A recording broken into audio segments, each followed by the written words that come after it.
Good morning to all. ഞാൻ എൻ്റെ profession ടീച്ചറാണ്, പ്രൈമറി ടീച്ചറാണ്.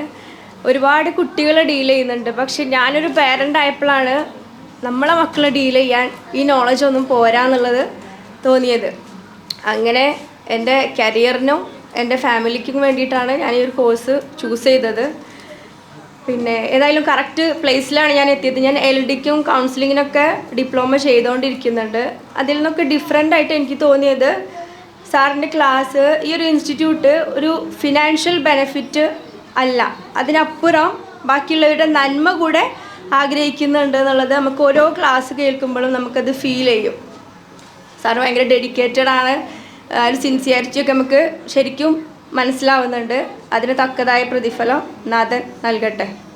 സാജിദ മാമിനും കട്ട സപ്പോർട്ടായിട്ട് കൂടെ നിൽക്കുന്ന മാമിനും അനുഗ്രഹിക്കട്ടെ നാഥൻ. പിന്നെ ഞാൻ മെഡിസിൻ കഴിച്ചിട്ടാണ് വന്നിട്ടുള്ളത്. കുറേ ദൂരം നിന്നാണ്, നിലമ്പൂരിൽ നിന്നാണ് വരുന്നത്. പനിയായിട്ട് മെഡിസിൻ കഴിച്ച് വരുന്നു. നാളെ എൻ്റെ ഹസ്ബൻഡ് പോവുകയാണ്, ഗൾഫിൽ റിട്ടേൺ പോവുകയാണ്. പക്ഷേ ഈ ഒരു പിക്ചർ, ഈ ഒരു ഇതൊക്കെ ഇട്ട് നിൽക്കുന്ന സർട്ടിഫിക്കറ്റ് വാങ്ങുന്ന ഒരു പിക്ചർ എൻ്റെ മൈൻഡിൽ ഒരു വളമായിട്ട് ഇട്ട് കൊടുക്കണമെന്ന് എനിക്ക് വാശിയുള്ളതുകൊണ്ടാണ് ഞാൻ പ്രശ്നങ്ങളുണ്ടായിട്ടും ഹസ്ബൻഡ് സപ്പോർട്ടുണ്ട് അങ്ങനെ ഇവിടെ എത്തിയത്.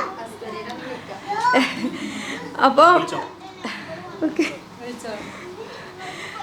നാളെ പോവാനുള്ള ഒരുപാട് കാര്യങ്ങൾ പ്രിപ്പയർ ചെയ്യാനും കാര്യങ്ങളൊക്കെ ഉണ്ട്. പക്ഷേ ആളെന്നെ സപ്പോർട്ട് ചെയ്യാൻ വേണ്ടി ഒരുപാട് ദൂരത്തു നിന്നാണ് വരുന്നത്. ഈ ഒരു സപ്പോർട്ടാണ് എൻ്റെ ഗ്രോത്ത്, എൻ്റെ വളർച്ച. Okay, thank you. പിന്നെ എന്താ നമ്മൾ പറയും, ഒരുപാട് പേര് ഒരുപാട് പ്രശ്നങ്ങൾ പറഞ്ഞു. സർ കുറച്ച് സമയം, ഒരുപാട് പ്രശ്നങ്ങൾ പറഞ്ഞു. ഞാനും ഇതുപോലെ ഇമോഷണലി ഭയങ്കര വീക്കായിട്ടുള്ള ആളായിരുന്നു. ഹസ്ബൻഡ് എപ്പോഴും പറയും, തൊട്ടാ കരയും, പെട്ടെന്ന് ഭയങ്കര എന്താ പറയുക വീക്കായിരുന്നു. ആ സമയത്ത് പിന്നെ നമ്മൾ കുറച്ച് സ്ട്രോങ് ആയി, അത് ആദ്യം നമ്മൾ ചിന്തകളാണ് നമ്മൾ കൺട്രോൾ ചെയ്യേണ്ടത്.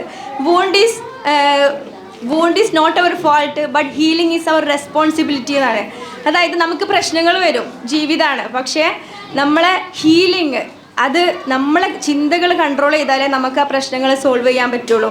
ഒരാൾ ഉറക്കത്തിൻ്റെ കാര്യമൊക്കെ പറഞ്ഞില്ലേ, ഞാൻ രണ്ട് വയസ്സായ മോളുണ്ട് എനിക്ക്, ചെറുത്. കുറേ നാളായി ശരിക്കൊന്നും ഉറങ്ങിയിട്ട്.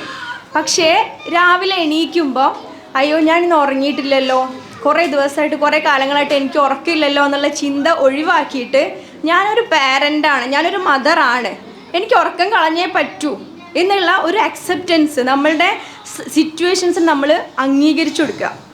അപ്പോൾ നമ്മളെ മൈൻഡ് നമ്മളെ സപ്പോർട്ട് ചെയ്ത് അസുഖങ്ങളൊന്നും ഇല്ലാതെ നമ്മളെ കൂടെ വരും എന്നുള്ളതാണ്. നമ്മളെ ചിന്തകളെ കൺട്രോൾ ചെയ്യുക. സാറിൻ്റെ ഓരോ ക്ലാസ്സിലും ഒരുപാട് വേർഡ്സ് എന്നെ ഒരുപാട് സ്ട്രൈക്ക് ചെയ്തിട്ടുണ്ട്. ഫസ്റ്റ് ക്ലാസ്സിലെ ഫസ്റ്റ് ഒരു ഡയലോഗായിരുന്നു, ഈ ലോകത്ത് കംപ്ലൈൻറ്റ് പറയാം, അതായത് സ്വന്തം പ്രൊഡക്റ്റിനെ കുറ്റം പറയുന്ന ഏക ഫാക്ടറി പാരൻസ് ആണെന്നുള്ളത്. അത് ഭയങ്കരമായിട്ട് എന്താ പറയുക, എൻ്റെ മൈൻഡിൽ അത് അതേപോലെ കിടക്കുന്നുണ്ട്. ശരിയല്ലേ? നമ്മൾ തന്നെ മോഡിഫൈ ചെയ്തെടുക്കണം. നമ്മളെ മക്കളെ കുറ്റം പറയുന്നത് ആരാ? നമ്മൾ തന്നെയാണ് അല്ലേ? അപ്പോൾ ആരാ മാറേണ്ടത്? നമ്മൾ തന്നെയാണ് മാറേണ്ടത്. ഇപ്പോഴത്തെ കാലത്ത്, ഇപ്പോഴത്തെ ജനറേഷനിൽ കുട്ടികളെ കൺട്രോൾ ചെയ്യാനും നോക്കാനൊക്കെ നല്ല പാടാണ്. അത് അനുഭവിച്ചുകൊണ്ടിരിക്കുന്ന ആണ് ഞാൻ. പക്ഷേ അവിടെയൊക്കെ നമ്മൾ ചിന്തകളെ കൺട്രോൾ ചെയ്ത് നമ്മളെ ഇമോഷൻസിനെ ബാലൻസ് ചെയ്ത് കൊണ്ടുപോയാലേ നമുക്ക് മുന്നോട്ട് പോകാൻ പറ്റുള്ളൂ. അപ്പോൾ ഓക്കെ, ഒരുപാട് താങ്ക് യു ഈ ഒരു അവസരം എനിക്ക് കൂടാൻ പറ്റിയതിന് നാഥനോടും സാറിനോടും. ഓക്കെ, ഒരുപാട് നന്ദിയുണ്ട്. കാരണം നിലമ്പൂരിൽ നിന്നൊക്കെയാണ്